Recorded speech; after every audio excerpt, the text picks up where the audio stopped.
बोलो गुरुदेव भगवान की जय। प्यारे कृष्ण कन्हैया लाल की जय।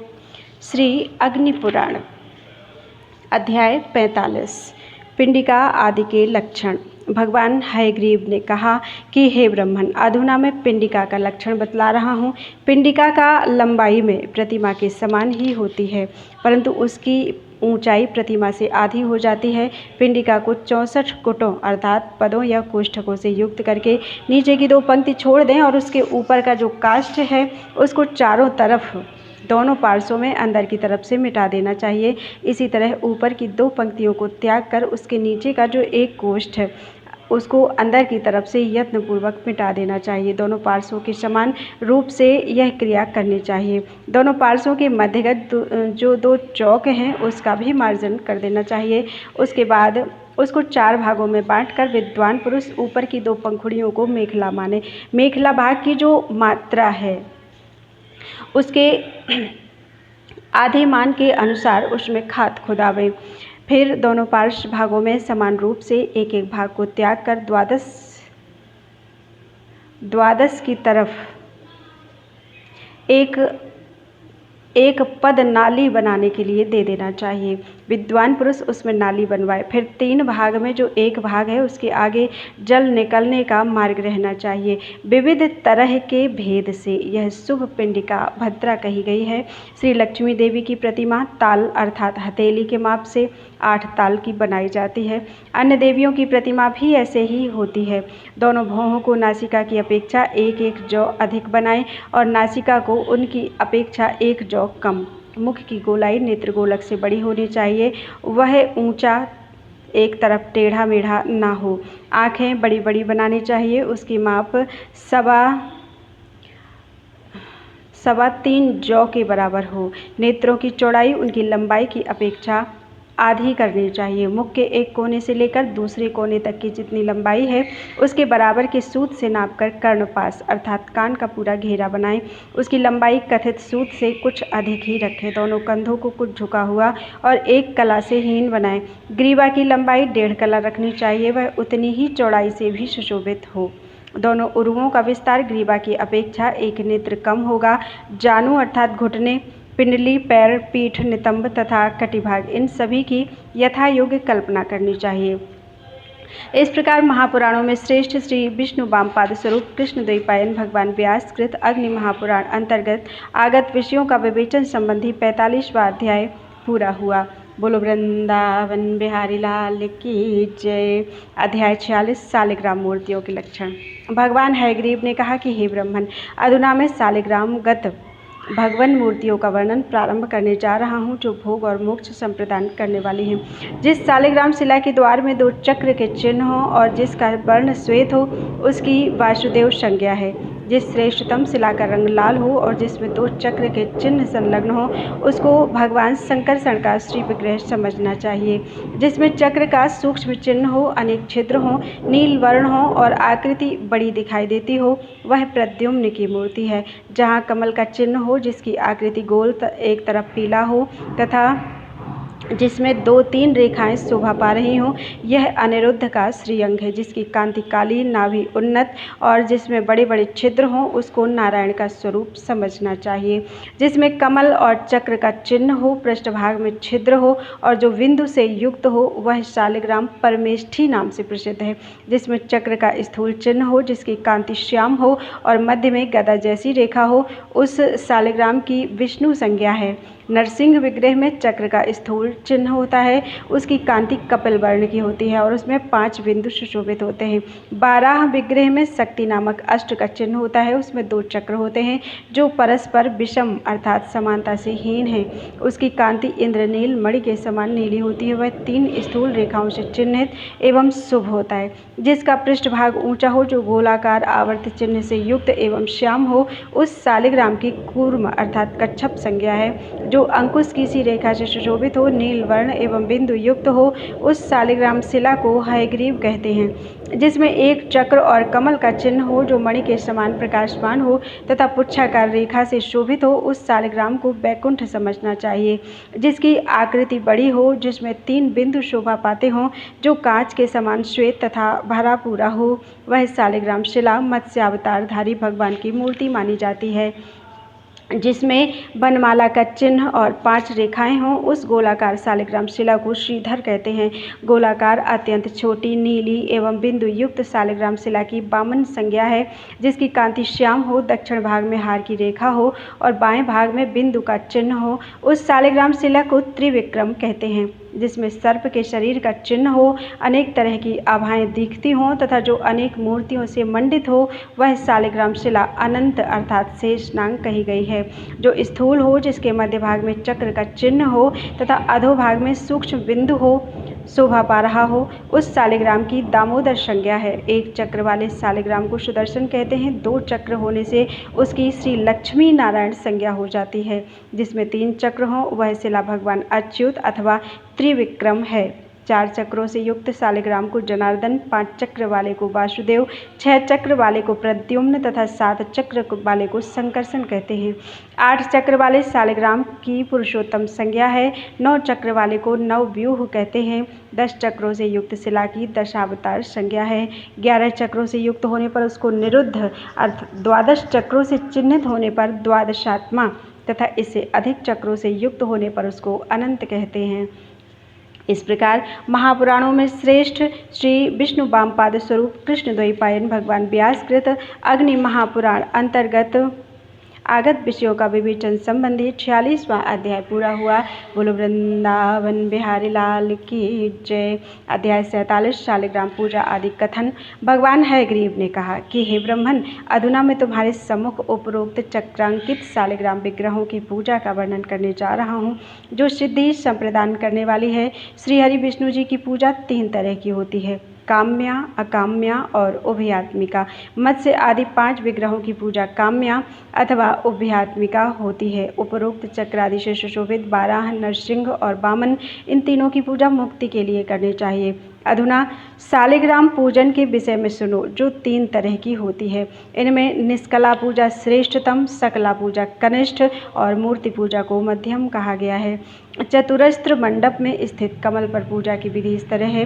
हृदय में प्रणव का न्यास करते हुए षडंग न्यास करना चाहिए। फिर करन्यास और व्यापक न्यास करके 3 मुद्राओं का प्रदर्शन करना चाहिए। तत्पश्चात चक्र के बाहर के भाग में पूर्व दिशा की तरफ गुरुदेव का पूजन करना चाहिए। पश्चिम दिशा में गण का, वायव्य कोण में धाता एवं नैऋत्य कोण में विधाता का पूजन करना चाहिए। दक्षिण और उत्तर दिशा में क्रमशः कर्ता और हर्ता की पूजा करनी चाहिए। इसी तरह ईशान कोण में विश्वक्सेन और अग्नि कोण में क्षेत्रपाल की पूजा करनी चाहिए। फिर पूर्वादि दिशाओं में ऋग्वेद आदि 4 वेदों की पूजा करके आधार शक्ति, अनंत पृथ्वी, योगपीठ, पद्म तथा सूर्य, चंद्र और ब्रह्मात्मक अग्नि, इन तीनों के मंडलों का यजन करना चाहिए। उसके बाद द्वादशाक्षर मंत्र से आसन पर शिला की स्थापना, द्वादशाक्षर मंत्र से आसन पर शिला की स्थापना करके पूजन करना चाहिए। फिर मूल मंत्र के विभाग का एवं संपूर्ण मंत्र से क्रम पूर्वक पूजा करनी चाहिए। फिर प्रणव से पूजन करने के पश्चात 3 मुद्राओं का प्रदर्शन करना चाहिए। इस तरह यह शालिग्राम की प्रथम पूजा निष्कला की जाती है। पूर्ववत 16 दल कमल से युक्त मंडल को अंकित करना चाहिए। उसमें शंख, चक्र, गदा और खड्ग, इन आयुधों की तथा गुरु आदि की पहले की भांति पूजा करनी चाहिए। पूर्व और उत्तर दिशाओं में क्रमशः धनुष और बाण की पूजा करनी चाहिए। प्रणव मंत्र से आसन समर्पण करना चाहिए और द्वादशाक्षर मंत्र से शिला का न्याय करना चाहिए। अधुना तीसरे तरह की कनिष्ठ पूजा का वर्णन करने जा रहा हूँ, सुनो।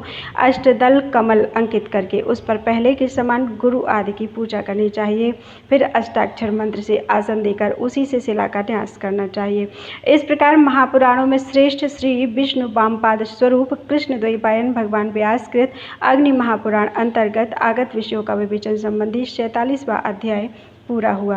बोलो वृंदावन बिहारी लाल की जय। अध्याय 48 चतुर्विंशति मूर्ति स्त्रोत कथन। श्री भगवान हयग्रीव ने कहा कि हे ब्रह्मन, ओमकार स्वरूप केशव अपने हाथों में पद्म, शंख, चक्र और गदा धारण करते हैं। नारायण शंख, पद्म, गदा और चक्र धारण करते हैं।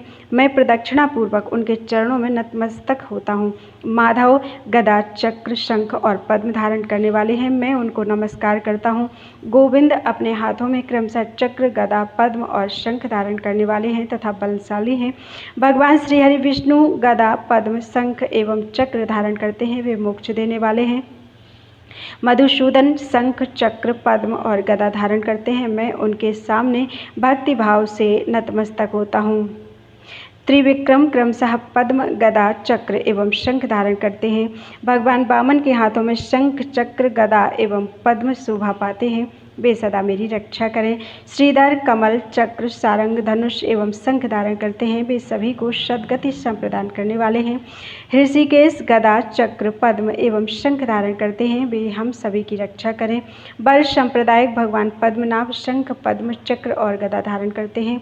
दामोदर के हाथों में पद्म, शंख, गदा और चक्र शोभा पाते हैं, मैं उनको नमस्कार करने जा रहा हूँ। गदा, शंख, चक्र और पद्म धारण करने वाले वासुदेव ने ही संपूर्ण जगत का विस्तार किया है। गदा, शंख, पद्म और चक्र धारण करने वाले संकर्षण आप लोगों की रक्षा करें।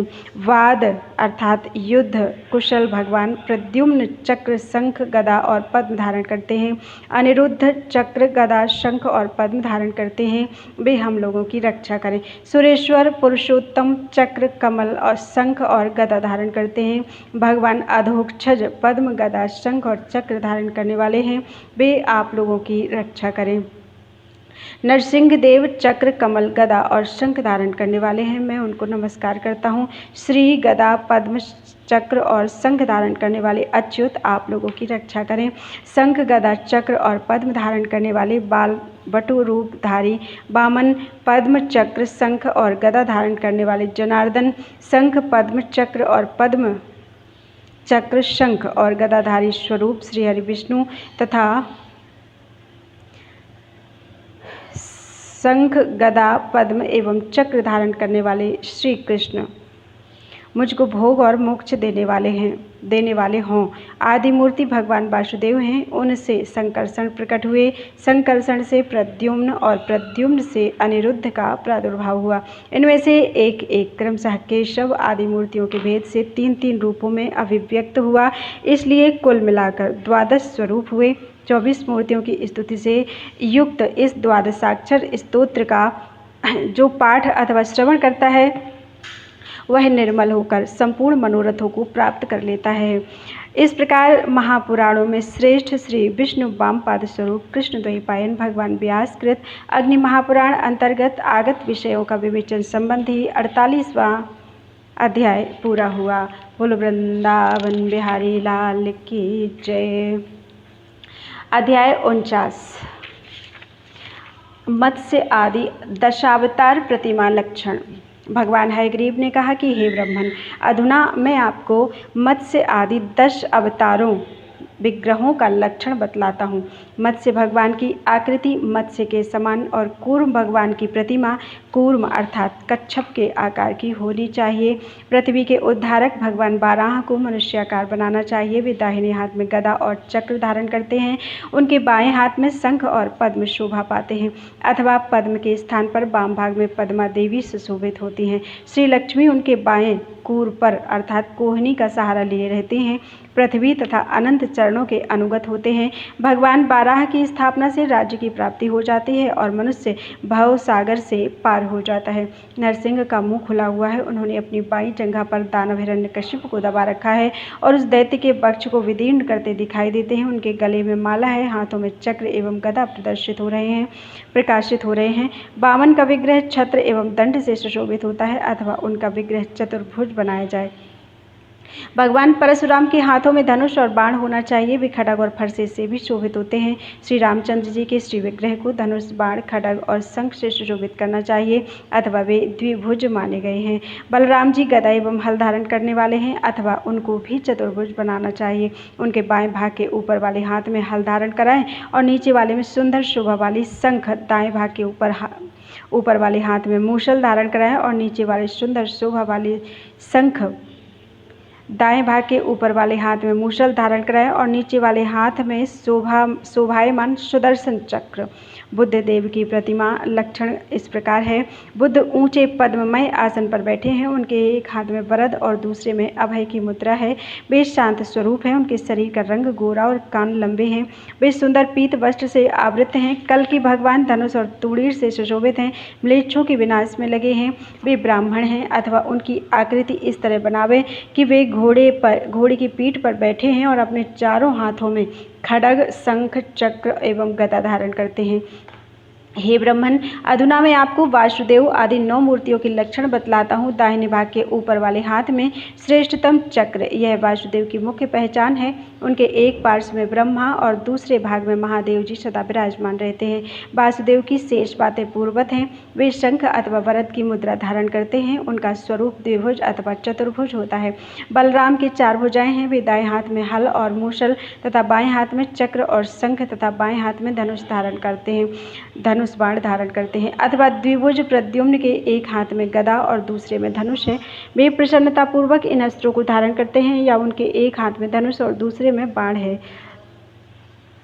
अनिरुद्ध और भगवान नारायण का विग्रह चतुर्भुज होता है। ब्रह्मा जी हंस पर आरूढ़ होते हैं। उनके 4 मुख चारों तरफ तथा 4 भुजाएं हैं। उदरमंडल विशाल है, लंबी दाढ़ी है और सिर पर जटा, यही उनकी प्रतिमा का लक्षण है। वे दाहिने हाथों में अक्षसूत्र और श्रुबा एवं बाएं हाथ में कुंडिका और आज्यस थाली धारण करते हैं। उनके वाम भाग में आज्यस थाली धारण करते हैं। उनके वाम भाग में सरस्वती और दक्षिण भाग में सावित्री हैं। विष्णु के 8 भुजाएं हैं। वे गरुड़ पर आरूढ़ हैं। उनके दाहिने हाथों में खड्ग, गदा, बाण और वरद की मुद्रा में बाएं हाथों में धनुष, खेटक, चक्र और शंख है अथवा उनका विग्रह चतुर्भुज भी है। नरसिंह के 4 भुजाएं हैं। उनकी 2 भुजाएं में शंख चक्र है और 2 भुजाओं से वे महान असुर हिरण्यकशिपु का वक्ष विदीर्ण कर रहे हैं। बाराह के 4 भुजाएं हैं। उन्होंने शेष नाग को अपने हस्त तल में धारण कर रखा है। वे बाएं हाथ से पृथ्वी को और वाम भाग में श्री लक्ष्मी को धारण करते हैं। जिस समय श्री लक्ष्मी उनके साथ हों तत्पश्चात पृथ्वी को उनके चरणों में संलग्न बनाना चाहिए। त्रैलोक्य मोहन मूर्ति श्री हरि विष्णु गरुड़ पर आरूढ़ हैं। उनके 8 भुजाएं हैं। वे दाहिने हाथों में चक्र, शंख, मूसल और अंकुश धारण करते हैं। उनके बाएं हाथों में शंख, सारंग, धनुष, गदा और पाश शोभा पाते हैं। वाम भाग में कमल धारणी कमला और दक्षिण भाग में वीणा धारणी सरस्वती की प्रतिमाएं बनानी चाहिए। भगवान विश्वरूप का विग्रह 20 भुजाओं से सुशोभित है। वे दाहिने हाथों में क्रमशः चक्र, खड्ग, मूसल, अंकुश, पट्टिस, मुक्तर, पाश, शक्ति, शूल तथा बाण धारण करते हैं। बाएं हाथों में शंख, सारंग, धनुष, गदा, पाश, तोमर, हल, फरसा, दंड, छुरी और श्रेष्ठतम ढाल लिए रहते हैं। उनके दाहिने भाग में चतुर्भुज ब्रह्मा तथा बाएं भाग में त्रिनेत्रधारी महादेव विराजमान हैं।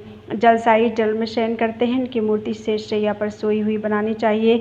भगवती श्री लक्ष्मी उनकी एक चरण की सेवा में लगी हैं। विमला आदि शक्तियाँ उनकी स्तुति करती हैं। उन श्री हरि विष्णु के नाभि कमल पर चतुर्भुज ब्रह्मा विराज रहे हैं। हरिहर मूर्ति इस तरह बनानी चाहिए। वह दाहिने हाथ में शूल तथा ऋषि धारण करती है और बाएं हाथ में गदा एवं चक्र। शरीर के दाहिने भाग में रुद्र के चिन्ह हैं और वाम भाग में केशव के, दाहिने पार्श्व में गौरी तथा वाम पार्श्व में श्री लक्ष्मी विराज रही हैं। भगवान हयग्रीव के 4 हाथों में क्रमशः शंख, चक्र, गदा और वेद शोभा पाते हैं। उन्होंने अपना बायां पैर शेषनाग पर और दाहिना पैर कच्छप की पीठ पर रख छोड़ा है। दत्तात्रेय की 2 बाहें हैं। उनके वामांक में श्री लक्ष्मी देवी शोभा पाती हैं। भगवान के पार्षद विश्वक्सेन अपने 4 हाथों में क्रमशः चक्र, गदा, हल और शंख धारण करते हैं।